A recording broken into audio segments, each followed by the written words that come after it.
จะมีหมูข้างบนหรือเปล่านั่นแหละใส่น่าจะอะไรเนี่ย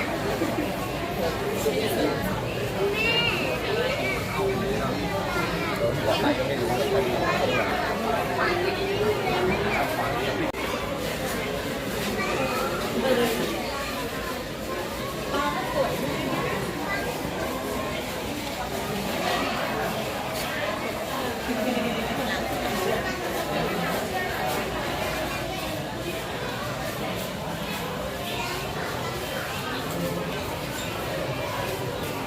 กลัวอะไรเลย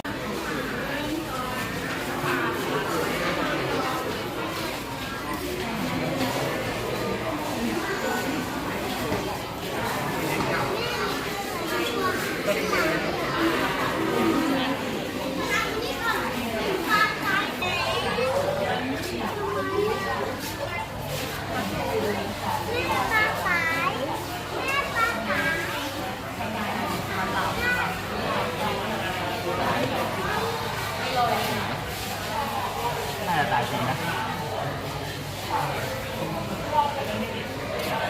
เมื่อกี้เด็กบอกแม่ราคาแม่เขาบอกหลับเหรอจะเป็นหัวของกันลูก